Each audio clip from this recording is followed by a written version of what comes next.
రేపు చేవెళ్ల వేదికగా కాంగ్రెస్ పార్టీ భారీ సభకు హాజరు కానున్న ఏసీసీ అగ్రనేత ప్రియాంక గాంధీ మరో 2 గ్యారెంటీల అమలుకు సీఎం రేవంత్ రెడ్డి ప్రణాళికలు.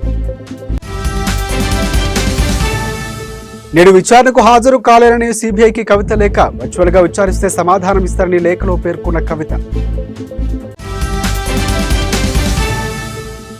మాజీ ఎమ్మెల్యే జీవన్ రెడ్డికి గట్టి షాక్, ఆర్మూరు మున్సిపాలిటీలోని 17 మంది బీఆర్ఎస్ కౌన్సిలర్లు కాంగ్రెస్ పార్టీలోకి చేరిక.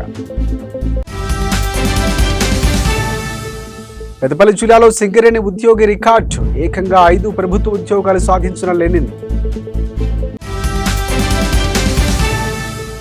రాజనాలయంలో భక్తుల రద్దీ, స్వామివారి దర్శనానికి భక్తుల క్యూ. అమృత్ భారత్ స్టేషన్ పథకంలో భాగంగా 554 రైల్వే స్టేషన్ల పునరాభివృద్ధి, ముఖ్య అతిథిగా ఉప్పల్ ఎమ్మెల్యే బండారి లక్ష్మారెడ్డి.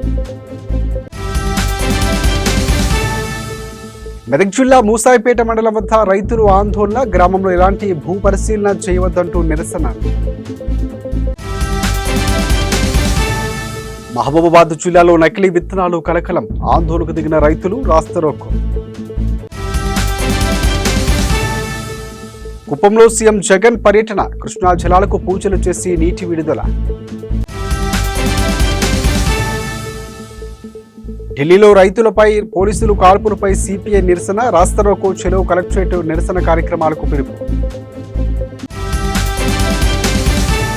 మహబూబాబాద్ జిల్లా డోర్నకల్లో దొంగలు హల్చల్, పెద్దమ్మ తల్లి గుడిలో చోరీకి యత్నించిన దుండగులు.